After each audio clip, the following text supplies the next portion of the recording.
Salut à tous, aujourd'hui on va jeter un œil dans le tulle du Axial Rift dans lequel il y a un souci de diff, souci qui est survenu déjà au deuxième pack. Je pensais vraiment que c'était une des roues devant qui frottait quelque part. Quand on a eu ce petit cracotement, ça s'est amplifié sur le deuxième. Après on a fini le boulot parce que effectivement on aurait pu s'arrêter à temps, le recaler, le machin, mais après c'est jamais durable non plus.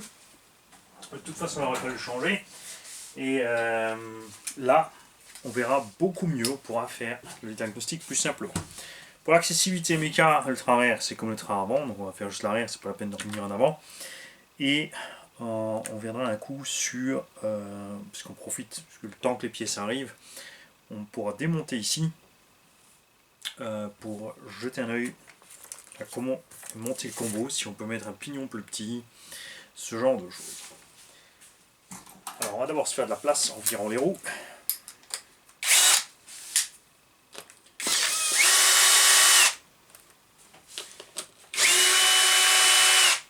Comme ça on est tranquille. Alors les pneus, excellent. Franchement, enfin là où j'ai roulé pour l'instant dans la terre, c'était génial.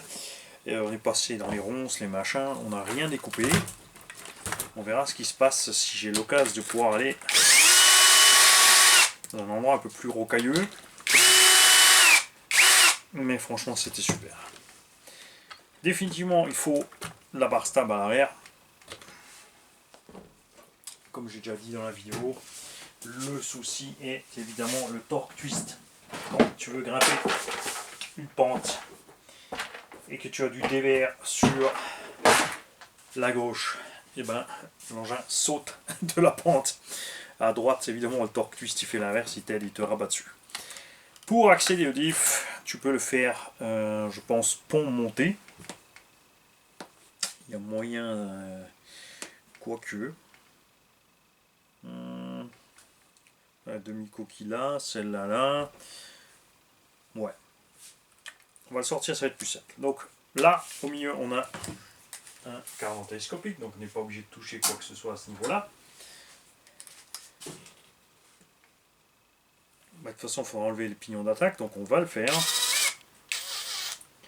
Ah, bien vu. Alors, tu vas me dire que la vis d'origine, déjà... Et ouais. Bravo. Alors, le BTR d'origine, dans le cardan ici, il est déjà arrondi, et pas qu'un peu. Hein. Il est complètement déjà zigouillé. Donc là, on reviendra dessus plus tard, quand on l'aura démonté. On va séparer les deux bras supérieurs. Fixer avec une seule vis.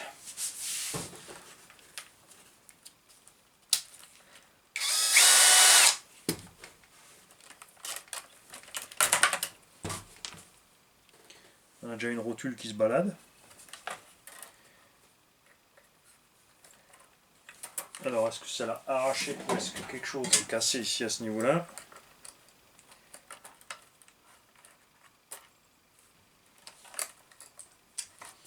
Moi, je me dis aussi quelque part, mettez-vous à la place maintenant de tous ces commerçants qui ont, quand ils vendent des marques comme ça, parce que les marques leur font pression hein, pour la vente, il faut un minimum de vente pour accéder, genre avoir le droit de vendre leurs produits. Et ensuite, les marques osent de sortir des choses comme ça, où il y a des problèmes déjà dessus. Ouais, tu vois, la rotule est déjà déglinguée. 3 runs, le plastique est déjà complètement arrondi, ça tient plus comme il faut. Pas bien. Pour les ponts arrière, on va carrément enlever là, puisque de toute façon on doit séparer le carter en deux.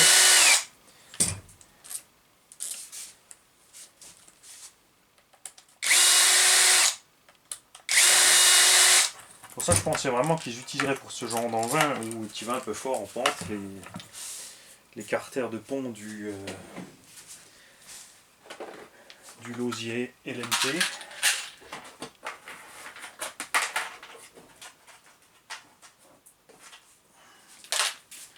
Voilà, on va se mettre ça de côté pour l'instant. Très bien.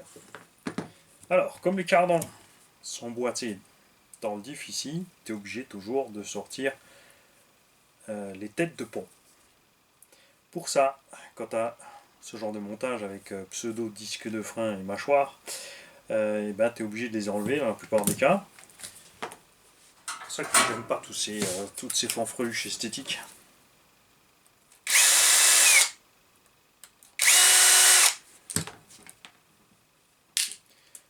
Donc, pense pas, il y a un BTR, Mani.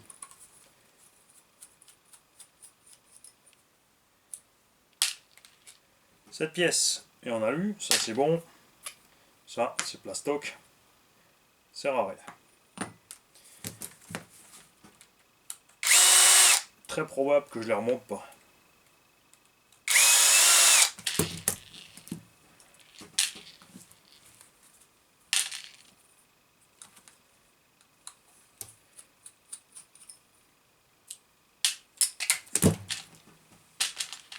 On va essayer le plastique à côté dans le bac. Voilà. Après, tu accèdes ici aux vis pour tenir la tête de pont.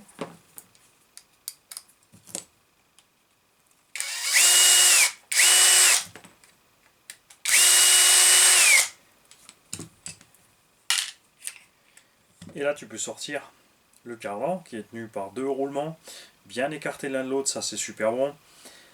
Entraînement par méplats, hein, c'est sûr, c'est pas la peine de mettre une sphère à l'intérieur et de s'amuser à mettre des axes.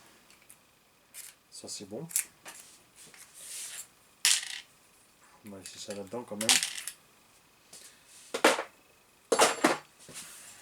Je sais pas dans quelle mesure j'aurai rapidement ces pièces de diff. Si ce sont les mêmes que sur d'autres endroits axiales où on pourra avoir les pièces rapidement.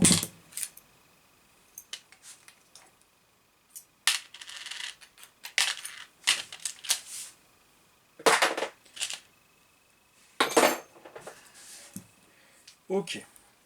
Non, on peut ouvrir le carter de pont.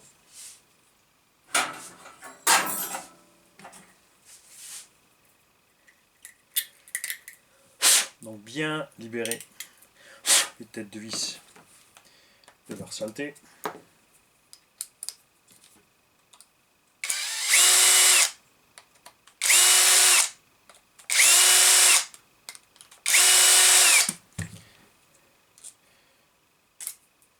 La visserie m'a l'air d'être de bonne qualité.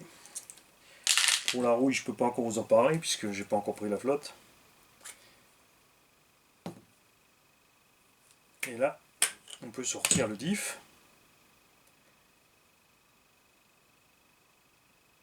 Et ma foi, la couronne n'a rien. Pignon d'attaque non plus. On a des gros roulements sur le diff, ça c'est cool.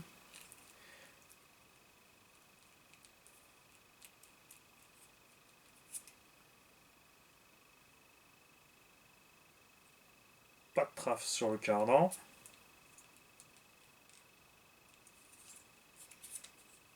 Tu vois là, c'est typiquement le cas où on aurait dû se prendre le temps de reproduire la panne en atelier avant de tout déglinguer.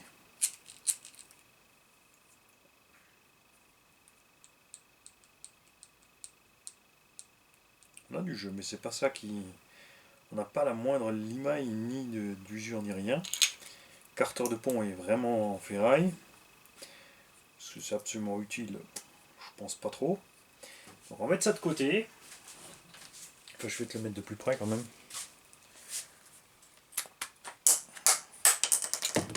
Hop là. Tu vois, regarde. On n'a pas de traces.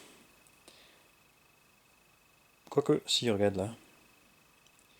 On a des petites traces, mais c'est léger, léger. Hein. Mais ouais, mais le pignon d'attaque a vraiment rien du tout.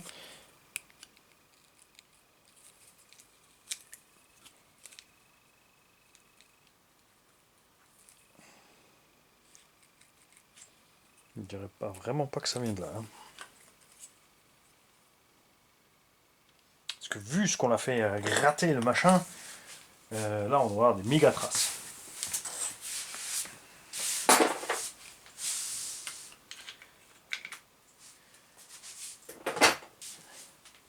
Pourtant on avait bien perdu la motricité d'une roue arrière.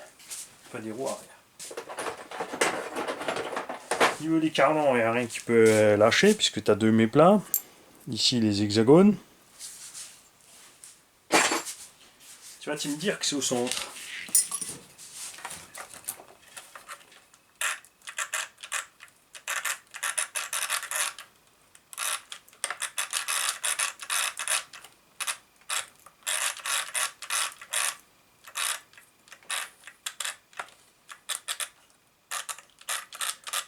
Là on sent rien de spécial non plus. Ben, on va sortir cette transmission.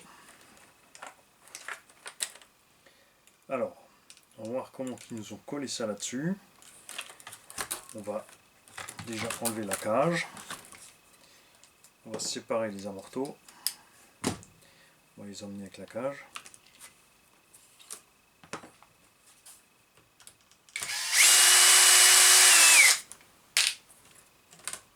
On va enlever les bras de pont avant.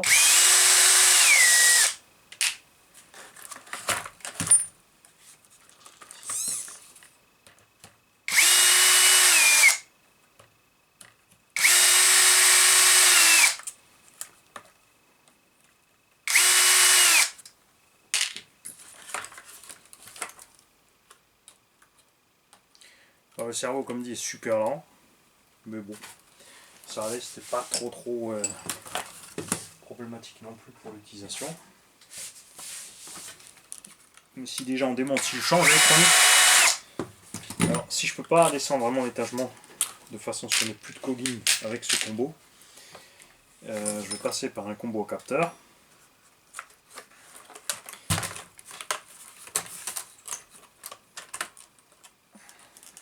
Ah oui, encore le câble du cerveau, donc lui. Alors, boîte radio, elle est sous le bac à batterie, qui lui tient avec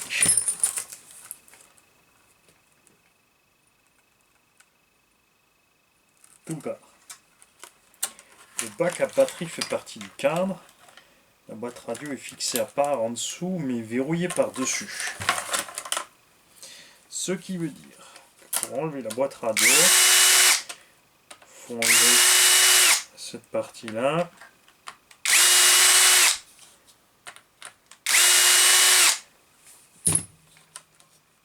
Et ensuite seulement... Ah ouais, si sérieux, ils l'ont fait. Donc pour enlever la boîte radio, il faut séparer la pièce qui tient la boîte radio du reste. Mais pour la sortir, il faut tout enlever.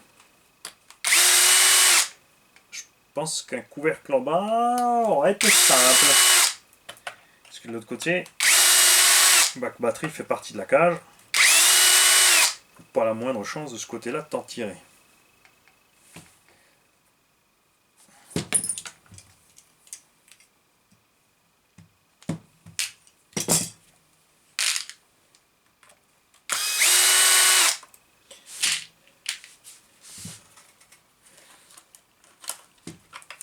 On va enlever toutes les vis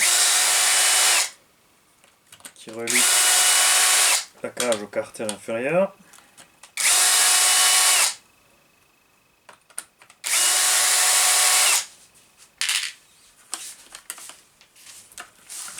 On a 4 par côté.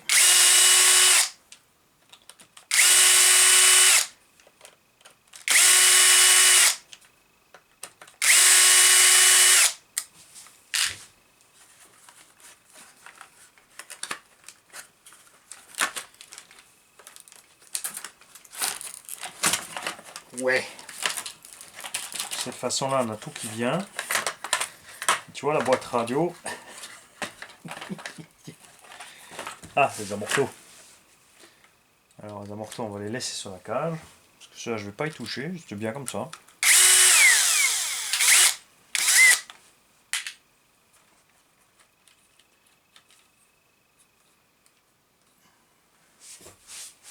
Ah, tu vas me dire que non, ça tient pas.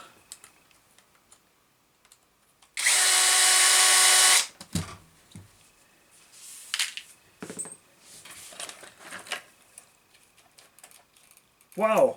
Alors le bras de pont, déjà complètement défoncé. Au bout de 3 runs, évidemment j'étais en pente, évidemment j'ai dégringolé. Mais c'est un engin qui fait ça, donc quelque part, hein, on va peut-être pas s'étonner de certaines choses, mais quand même. Regarde-moi ça. C'est quoi ce plastique? Ah ça c'est la loose. Parce que l'engin n'est pas très lourd.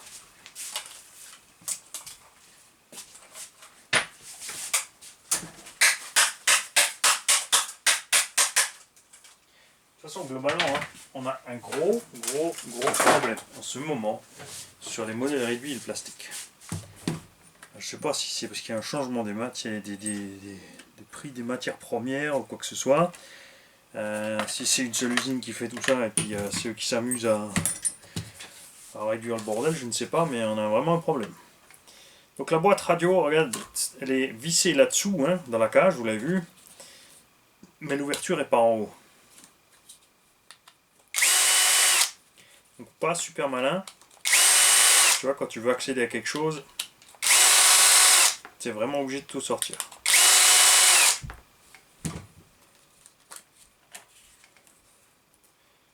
Je comprends pas. Tout comme je comprends pas le fait qu'il y ait un TSM sur ce machin, enfin un AVC. C'est vraiment le truc qui sert à que dalle. C'est tout du Spectrum, pourtant ici on a un câble d'une couleur, on a un câble de l'autre. Hein, c'est des petits détails, mais si ça vient tout du même fabricant, pourquoi est-ce que ils nous font ça?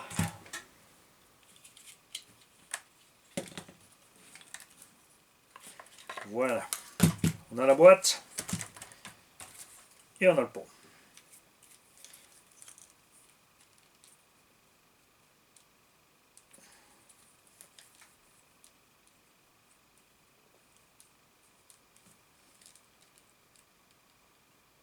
Voilà, on n'a pas moins de jeu que devant. Est-ce qu'on va voir tout de suite, c'est ce que celle-là elle est aussi foireuse? Non, celle-là elle se dessert toute seule. Ça était sur le point de se barrer déjà.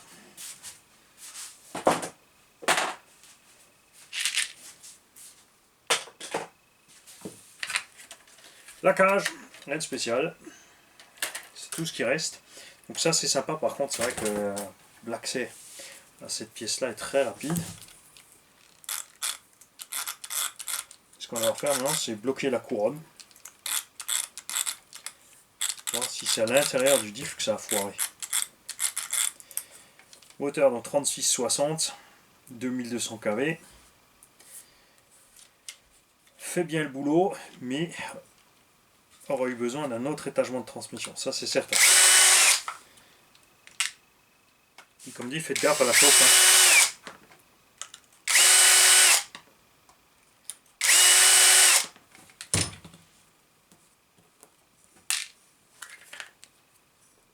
Là-dedans, c'est du module 1. Et ça c'est cool. On a par contre un pignon de 17. C'est des grands baboules.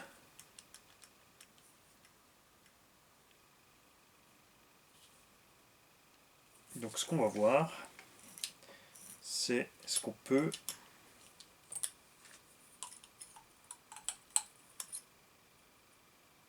Oh non, ils ont mis... C'est pas vrai, ils ont mis un mi... Non. Mais si. Ils ont mis un BTR de 1.5. Regarde, c'est même pas serré. Sur un pignon module 1. Regarde-moi ça. C'est quoi ce truc? Je déteste ces mini-vis.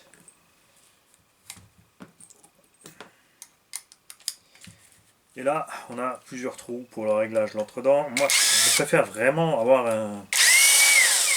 Je préfère 1000 fois avoir un réglage. Hein. Un réglage correct, je veux dire, enfin, sans fin, que ce genre de choses. Et maintenant, on va voir, parce que on peut mettre des pignons plus gros, mais où est l'intérêt, franchement, d'aller grimper encore sur l'étagement? J'ai un 17 à la base, tu vas pas me dire que le 16 c'est le plus petit qu'on peut se mettre. Je vais virer la rondelle.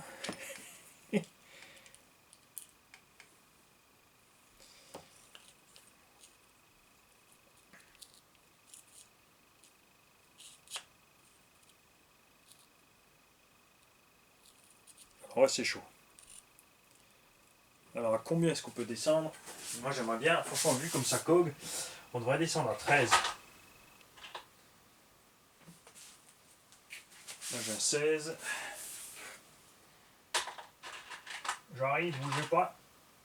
Je vais juste choper un pignon plus petit pour voir s'il est possible même de gruger hein, pour pouvoir réussir à rentrer un pignon plus petit. Ouais, c'est bon. C'est bon.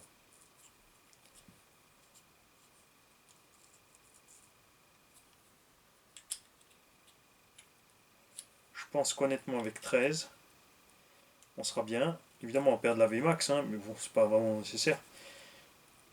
Quoi qu'on était bien, hein, qu'on était accroché dans la pente, en pouvant balancer la Vmax, on était pas mal. Alors est-ce que je peux mettre un 13 vraiment? 14 c'est sûr. Un 13 ça va être chaud. Si. Si. Alors on peut mettre un 13. Par contre plus petit ça sera plus possible parce qu'on touche ici. Donc avant de changer le combo, je ferai le test ici avec un 13. Voir ce qu'il en est. On va le mettre en place comme il faut pour voir si effectivement c'est bon ou pas.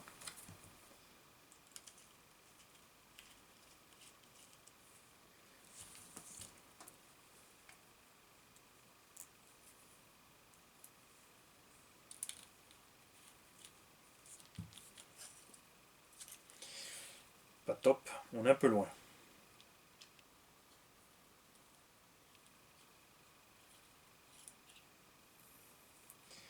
On est un peu loin. C'est pas un peu ce qu'on peut gratter un petit peu encore.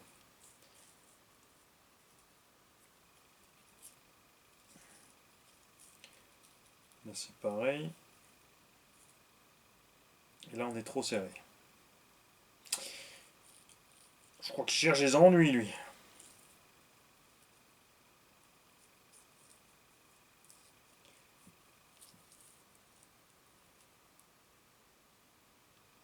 Alors, ah ça c'est toujours le coup vache. Il y a un moyen, par contre, le trou est caché par la couronne. Il faudrait enlever la couronne. Si je me mets bien là-bas.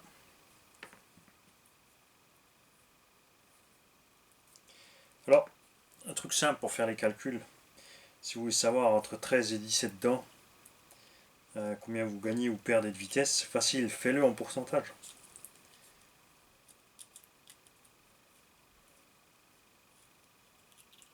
4 x 4, 16, donc en gros on enlève 25%, un peu plus de 25% de Vmax au véhicule. Mais on espère ne plus avoir de cogging. Donc en fait, en 4S là, il roulera à la vitesse du 3S. On verra quand on l'utilisera sur le terrain si c'est suffisant ou pas.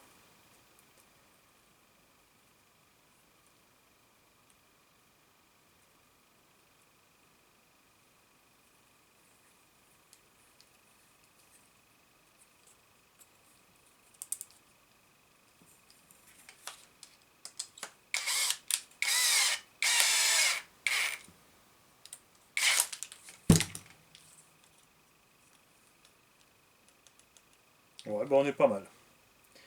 Avec un 13, regarde. On est bien. Et là, on devrait être tranquille avec le POG. J'espère. Donc maintenant, on va bloquer la transmission principale. Ça va être le plus délicat pour ne rien abîmer.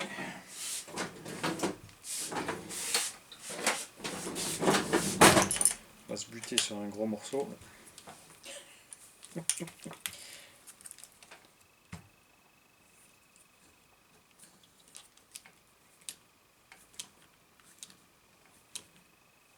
Bon, on n'a pas l'impression que c'est là-dedans non plus. Hein. Ah la vache! Rien qui bouge là-dedans non plus. A priori, a fortiori. Ce qu'on n'a pas regardé. Dans le diff. c'est vrai que on perdait surtout une roue à l'arrière. Donc il est possible qu'on ait perdu quelque chose dans le diff. C'est là. Voilà. Regarde. Tu vois? Ce sont à l'intérieur. Regarde. Ouh, le sale bruit. Donc on va mettre tout ça de côté.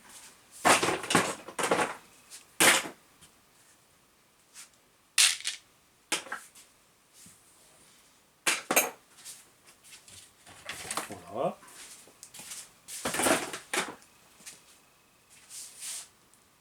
Là aussi, hein, tu sais pas pourquoi, mini vis.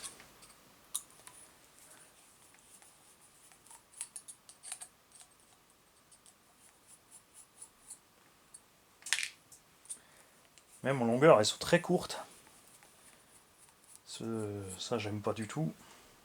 Très courtes et très petites, donc quand la pression augmente là-dedans, avec la température et la montée en pression. Et tu vois, regarde, c'est ce qui s'est passé. T'as vu ça? Regarde. Ce qui s'est passé là, c'est que le diff s'est ouvert.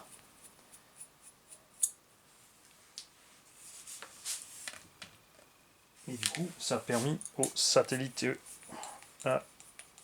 au planétaire d'avoir plus de jeu. Et on a tout massacré à la fin.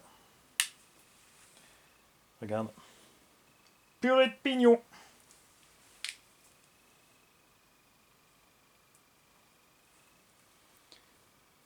Et ben c'est réglé.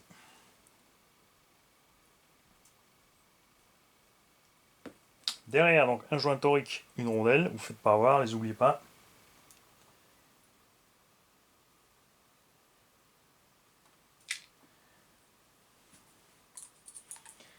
Quatre satellites.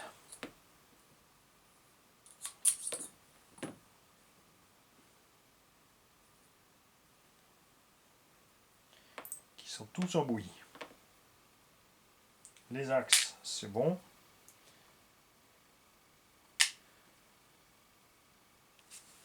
L'huile contenue dedans est bien de l'huile relativement épaisse, regarde, tu vois, elle est bien collante.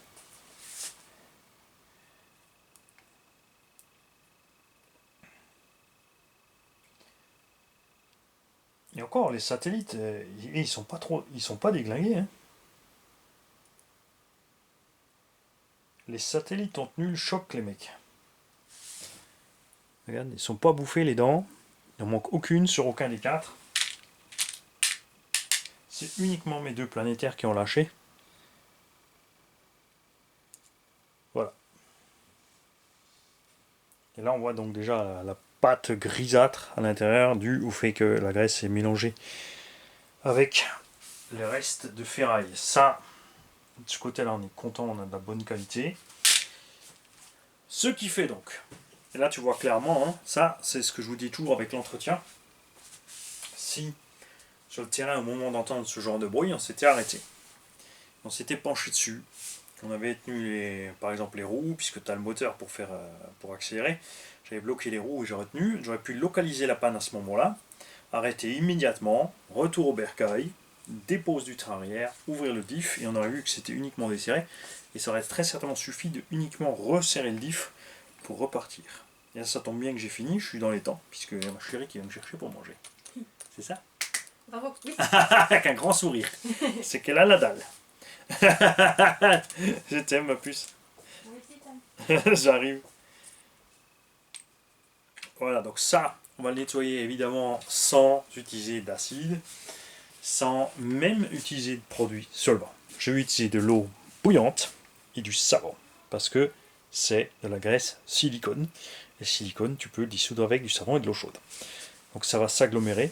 Si tu laisses ça dans de l'eau très chaude, tout simplement, ce qui va se passer, c'est que tu vas te retrouver, c'est ce qui arrive dans le bain à ultrasons, après quand j'ai fini, pas à cause de l'ultrason, mais à cause de l'eau chaude, et c'est peut-être quand même dû aux vibrations, c'est qu'on va se retrouver avec une boule de graisse silicone au fond, proprement, et là-dedans il n'y aura plus rien.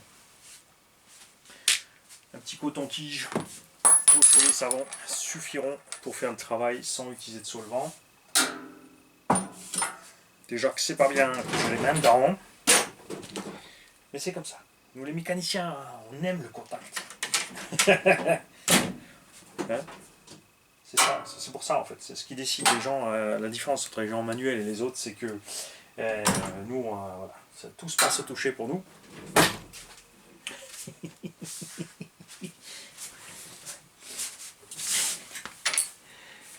Moi, je vais aller me commander mes pièces. Je vais aller voir avec la REF si ça correspond à d'autres véhicules Axel. Avec de la chance, oui, donc ça sera facilement disponible. Si c'est spécifique à celui-là, je crains fort qu'on ne le voit pas rouler de suite. Salut les gars. Il est fini.